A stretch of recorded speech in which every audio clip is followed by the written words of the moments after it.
The unheeded warning. The vast chamber of the Galactic Concordat hummed with the ambient sounds of over 30 different species communicating in their native tongues. Translator nodes scattered throughout the chamber converted this cacophony into comprehensible speech for each delegate. Ambassador Elena Reyes stood at the center of this grand amphitheater, her dark blue diplomatic uniform bearing Earth's insignia, a simple globe with a single star above it. Elena's heart pounded against her ribcage, but years of diplomatic training kept her expression neutral. The fate of countless lives depended on how well she could convince these ancient civilizations of a threat they refused to acknowledge. Esteemed members of the Concordat, she began, her voice amplified and translated simultaneously into 27 different languages. Earth brings urgent information regarding the proposed resource extraction in the Helios Nebula. From the highest tier of the chamber, first speaker HFY, a massive arachnoid whose exoskeleton shimmered with bioluminescent patterns denoting his high status, chittered impatiently. When he spoke, the translation came through in a deep, resonant tone. Ambassador Reyes, the Concordat has already reviewed Earth's preliminary objections 3 times. The extraction schedule has been approved by a vote of 29-1. His upper limbs gestured dismissively. Your species has been part of interstellar society for merely 47 years. The Helios Extraction Corporation has been harvesting nebular resources for 6 millennia. Elena nodded respectfully while inserting a data crystal into the central podium. Holographic displays illuminated around the chamber, showing complex energy pattern analyses. First speaker, honored representatives, we do not dispute the Concordat's authority or experience. Earth simply requests examination of new data our Deep Space Observatory network has collected. She manipulated the display to highlight unusual energy signatures. These readings indicate the presence of dormant but incredibly sophisticated technology throughout the nebula, consistent with defensive systems. Laughter rippled through the chamber. The Vexidian delegate, whose crystalline body refracted light in dazzling patterns, spoke next. Ambassador, with all due respect to your young species, the Helios Nebula has been thoroughly scanned by the finest Concordat technology. These readings are merely quantum fluctuations common in nebular formations. Your primitive sensors are misinterpreting natural phenomena. Elena maintained her composure, though frustration threatened to break through. The Argus array that detected these patterns was designed with assistance from Miran engineers. She countered, nodding toward the delegation of luminous, gelatinous beings who represented one of the oldest species in the Concordat. Its sensitivity exceeds standard Concordat specifications. This caused a brief murmur, but first speaker Exerthal quickly silenced the chamber with a sharp gesture. Even if your readings are accurate, which our science director disputes, the Helios Nebula contains critical element deposits required for the new trans-dimensional gate network. The project will proceed. In the observation gallery, Commander Sato of Earth Defense Force sat rigidly beside Science Director Okonkwo. They had accompanied Elena as technical advisors, though the Concordat rarely allowed military personnel to address the assembly directly. Elena's mind flashed back to 6 months earlier, when the Argus array had first detected the anomalous energy patterns. Initially dismissed as instrument error, the patterns had grown increasingly coherent as the array was refined. Then came the transmission, a series of mathematical sequences that Dr. Okonkwo's team had painstakingly decoded into a simple but chilling message. APUROHCH forbidden. URDNs sleep. Do NOTWA. First speaker, Elena tried again. We believe these energy signatures are artificial in origin and potentially defensive in nature. The mathematical patterns we've detected. Mathematics is the universal language, Ambassador, interrupted the Miran representative, their translucent form pulsing with bioluminescence. Random cosmic phenomena often produce patterns that seem meaningful to observers desperate to find significance. The chamber erupted in sounds of agreement. Elena could see she was losing whatever small chance she had of convincing them. The extraction fleet is already assembling at the nebula's outer boundary. HFY stated with finality. This matter is concluded. His compound eyes shifted to the next item on the agenda. We will now address the petition from the Proxima colonies regarding. With respect, first speaker, Elena interrupted. Breaking protocol. Earth formally requests the record show our warning and objection. If these are indeed automated defense systems of unknown origin, the entire extraction fleet could be at risk. The chamber fell silent at this breach of etiquette. Hall's bioluminescent patterns darkened with what Elena recognized as irritation. Let the record show, he said coldly, that Earth persists in promoting unsubstantiated theories based on inadequate sensor data, despite the Concordat's superior technological assessment. This obsession with phantom threats is noted and dismissed.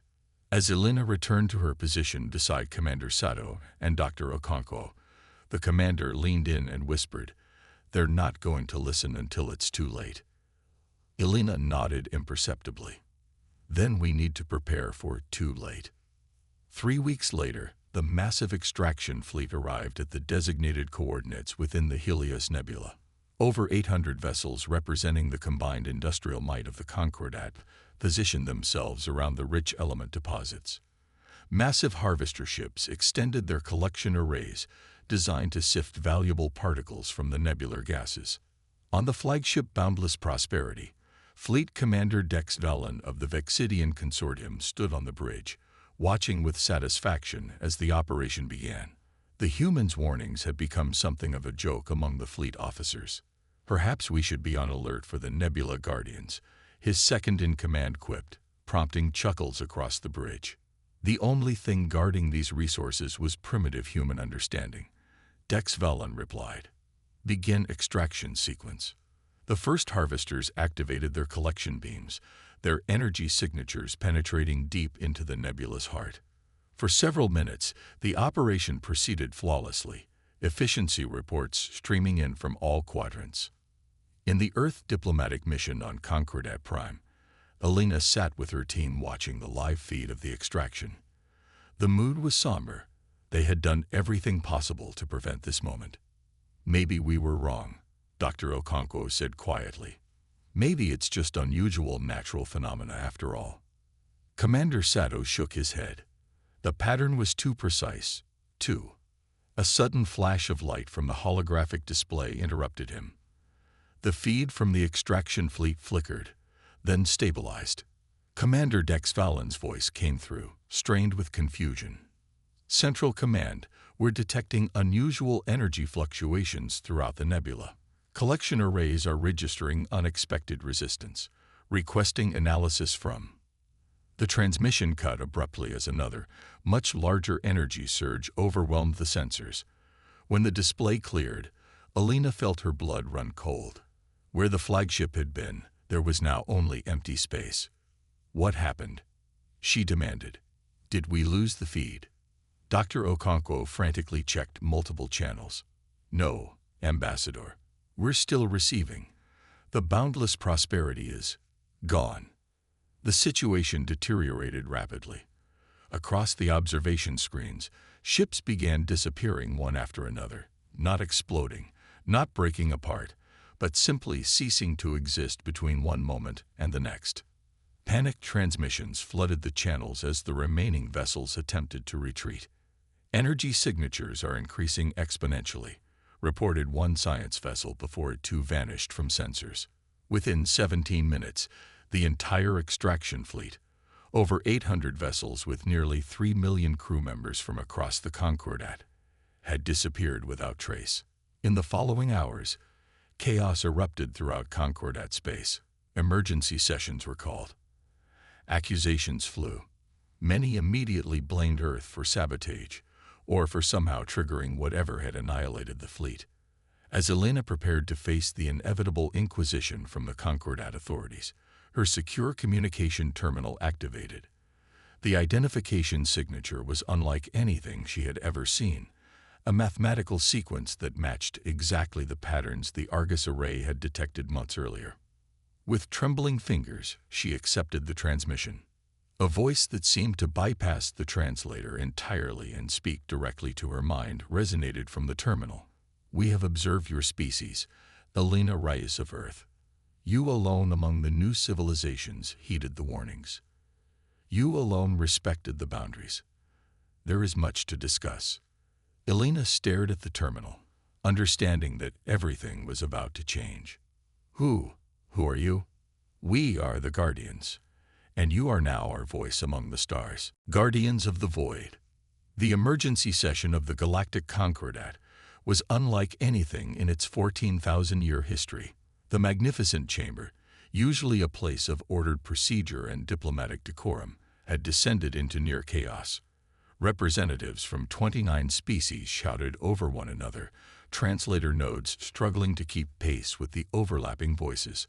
Elena Reyes stood at the center of the storm, flanked by Commander Sato and Dr. Okonkwo. The three humans remained still as accusations bombarded them from all sides. "Earth knew this would happen," roared the Vexidian delegate, his crystalline form pulsating with rage-colored light. "They warned us specifically to create an alibi." First speaker Exurthel struggled to maintain order, his limbs gesturing frantically for silence. "We will proceed with rationality or not at all. 3 million lives are unaccounted for. The most advanced fleet in Concordat history has vanished without debris or distress signals. This is unprecedented." When the chamber finally quieted, all compound eyes, sensory stalks, and other alien perceptory organs focused on Elena. The weight of their attention was palpable. "Ambassador Reyes," Exurthel chittered coldly, "Earth claimed to detect defensive systems within the nebula. Now our fleet has disappeared precisely where you warned us not to go. Explain yourself." Elena took a deep breath. First speaker, "Honored representatives, Earth did not cause this tragedy. We attempted to prevent it. The patterns we detected were warnings, not threats. Something ancient dwells in that nebula, something that considers it sovereign territory." "Convenient theories," interrupted the delegate from the Mioran Collective, their gelatinous form rippling with skepticism. "Perhaps Earth has discovered technology beyond our understanding and used this as a demonstration." Commander Sato stepped forward, breaking protocol. "With respect, Earth possesses no technology capable of making 800 ships simply cease to exist. Our entire fleet consists of 47 vessels, none with offensive capabilities matching even your smallest cruisers." This was factually true. Earth's interstellar capabilities were limited compared to the ancient powers of the Concordat. The accusation was absurd from a technological standpoint, yet fear and confusion demanded a target. "Then what happened to our people?"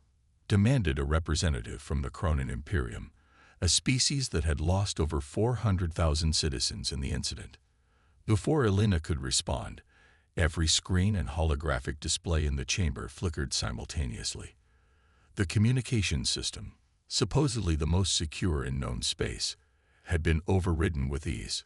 A strange symbol appeared, an intricate geometric pattern that seemed to shift and change, even as one looked at it. Then came a voice that, like the one Elena had heard privately, seemed to bypass the translation systems entirely. "Your vessels encroached upon protected space. You were warned. The consequences were of your own making." The chamber fell into stunned silence. The voice continued. "For 16 million years, we have guarded the stellar nursery you call the Helios Nebula. It is not merely a resource to be harvested. It is a cradle of potential, a birthplace of future star systems and their attendant worlds." First speaker Exurthal found his voice first. "Who addresses the Concordat? Identify yourself." "We are the Guardians. We were ancient when your ancestors first looked to the stars. We have watched civilizations rise and fall, some wise, most foolish. Your Concordat is but the latest in a long procession." The mayor and delegate pulsed forward. "Return our people immediately. The Concordat will not be threatened." A sound like distant thunder rolled through the chamber, the equivalent of laughter. Elena realized with a chill. "Your people are unharmed, merely relocated. They now observe the consequences of their actions from a sanctuary world beyond your reach. They will be returned when they understand. Understand what? HFY demanded. That not all things in this galaxy exist for your consumption. That boundaries must be respected. That warnings should be heeded. The voice paused. The humans understood. They alone among you recognized the warning and respected our boundaries. Therefore, they alone will serve as intermediaries between the Guardians and the younger races. Murmurs of outrage rippled through the chamber. Alina felt every eye upon her again, but with new emotions: suspicion, jealousy, fear. Ambassador Alina Reyes will explain our terms. Through Earth, we will establish new protocols for interaction with protected regions of space. Those who comply will find us benevolent. Those who trespass will find us less so. The transmission ended as abruptly as it had begun, leaving the chamber in stunned silence. Gradually, all attention returned to Alina, who stood as shocked as anyone. You have been communicating with these Guardians? HFY asked, his voice uncharacteristically subdued. Alina swallowed hard. They contacted me once, immediately after the fleet disappeared. They recognized that Earth had attempted to respect their warning. I had no prior knowledge of their existence or intentions. Why would they choose humanity? Asked the Cronin representative, bewilderment replacing her earlier anger. You are the youngest spacefaring species in the Concordat. Dr. Okonkwo stepped forward. Perhaps because we are young, we still remember what it means to be vulnerable, to need protection. Most species here evolved on worlds with natural resources sufficient for their development. Earth was limited. We learned conservation by necessity. In the days that followed, the political landscape of the Concordat transformed dramatically.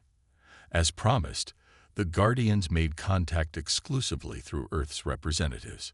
They established clear boundaries around 12 protected regions throughout the galaxy, stellar nurseries, unique gravitational phenomena, and even several apparently empty areas of space whose significance they refused to explain. The missing fleet personnel were indeed returned, appearing suddenly on their homeworlds with no memory of where they had been, only vague impressions of witnessing cosmic events beyond their comprehension. Alina found herself elevated from a junior ambassador to perhaps the most influential human in history. Through her, the Guardians shared limited insights into technologies long thought impossible: sustainable energy systems, more efficient FTL travel methods, and environmental restoration techniques. 1 month after the incident, Alina stood in a private meeting with First Speaker HFY in his personal chambers on Concordat Prime. Your species has gained much from this arrangement, the arachnoid said, his tone carefully neutral. Earth now holds influence disproportionate to its development stage. A responsibility we never sought, Alina replied honestly. The Guardians chose us. We did not seek them out. Yet you benefit. Alina met his compound gaze steadily. The Guardians could have chosen any species. They selected humanity because we showed something the Concordat had forgotten: caution, respect for the unknown, willingness to admit our limitations. Perhaps there's a lesson there. HFY's mandibles clicked thoughtfully. Perhaps. The Concordat has existed for 14,000 years. In that time, we have encountered nothing like these Guardians. It is humbling. They've existed for millions of years, watching civilizations rise and fall. Makes you wonder what else is out there, doesn't it? What other ancient forces might be observing us? The first speaker's bioluminescent patterns shifted in what Alina had learned to recognize as discomfort. Indeed, the universe suddenly seems much larger and more complex than we had calculated. As Alina departed, her secure communicator chimed with a now familiar pattern that indicated the Guardians wished to speak. Finding a private alcove, she activated the device. You have done well, Alina Reyes, came the voice that still bypassed traditional translation. The younger races begin to understand their place in the greater order. They're afraid, Alina replied candidly. Fear rarely leads to lasting understanding. Fear is the beginning of wisdom for species too long accustomed to dominance. In time, they will learn as humanity learned, that the universe does not exist solely for their benefit, that some things must remain untouched, protected. And Earth's role in all this: you've given us power and influence we're not prepared for. Your species reached for the stars with humility rare among emerging civilizations. When you encountered the unknown, you approached with caution rather than entitlement. These qualities make you suitable caretakers of knowledge that the older races have forgotten in their arrogance. The Guardian's presence seemed to shift, as if turning its attention elsewhere momentarily. This is but the beginning, Alina Rays of Earth. Ancient forces stir throughout the galaxy, some benevolent, others less so. The Concordat's expansion has disturbed equilibriums maintained for eons. Humanity will be essential in what comes next. What does come next? Alina asked, feeling both trepidation and wonder. A new age. The old powers must learn new ways, or they will fade. The young must grow wisely, or they will not grow at all. And humanity. The voice seemed to smile, though it had no physical form. Humanity will help build bridges between worlds that have forgotten how to speak to one another. As the presence faded, Alina looked out through a viewport at the glittering expanse of Concordat Prime, the administrative heart of the most powerful alliance of species in known space. For millennia, they had expanded unchecked, harvesting, mining, colonizing, believing themselves the undisputed masters of the galaxy. Now they knew differently, and humanity, barely a century into its interstellar journey, found itself at the center of a cosmic realignment. Not through superior technology or military might, but because they had remembered something the ancient species had forgotten. Sometimes, the wisest action is to stop, listen, and respect the boundaries of forces beyond your understanding. The stars seemed brighter somehow, as if watching with new interest as the balance of power shifted beneath them.